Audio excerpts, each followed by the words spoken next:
ब्राह्मण समाजाने स्पर्धेत उतरण्यासाठी विविध व्यावसायिक कौशल्ये अंगीकारून आत्मनिर्भर भारतासाठी सज्ज व्हावे असे आवाहन सिनेट सदस्य तथा दूरदर्शन आकाशवाणी दैनिक तरुण भारतचे धाराशिव जिल्हा प्रतिनिधी देविदास पाठक यांनी केले. ते कळंब ब्राह्मण सेवा संघ व ब्रह्मवार्ता वधूवर सूचक मंडळ यांच्या वतीने आयोजित करण्यात आलेल्या वधूवर पालक मेळाव्यात बोलत होते. यावेळी कार्यक्रमाचे अध्यक्ष म्हणून बंडोपंत दशरथ उपस्थित होते, तर डी.के. कुलकर्णी, यशवंतराव दशरथ, श्रीराम विद्वत, अनिल कुलकर्णी, कळंब तालुका अध्यक्ष ब्राह्मण सेवा संघ यांची उपस्थिती होती.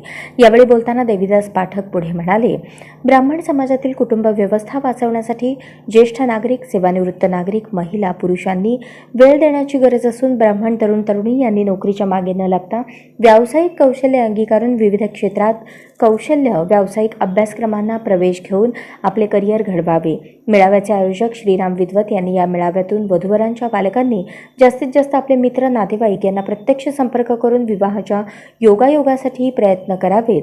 ब्राह्मण समाजातील पालकांनी आपल्या मुलामुलींवर योग्य संस्कार केल्यास विवाहाची समस्या राहणार नाही. त्यामुळे विवाह जमवण्यासाठी ब्राह्मण समाजाने आपापसात संपर्क वाढवण्याची आवश्यकता असल्याचे मत व्यक्त केले. कार्यक्रमाचे प्रास्ताविक डी.के. कुलकर्णी यांनी केले, तर सूत्रसंचालन अर्चना बावीकर यांनी केले. आभार रमाबाई रत्नपारखी यांनी मानले.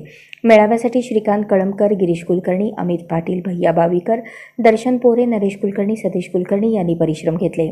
या मेळाव्यासाठी 150 वधूवर पालक उपस्थित होते. या निमित्ताने शासनमान्य ब्रह्मवार्ता वधूवर सूचक मंडळाच्या वधूवर सूचक यादी विशेषांकाचे प्रकाशन सर्व मान्यवरांच्या हस्ते करण्यात आले. तसेच या विशेषांकासाठी आणि आगामी काळात वधूवरांच्या शोधासाठी ब्रह्मवार्ता विवाह संस्था शासनमान्य संस्थेकडे नोंदणी करण्याचे आवाहन आयोजकांच्या वतीने करण्यात आले. पसायदानाने कार्यक्रमाची सांगता झाली.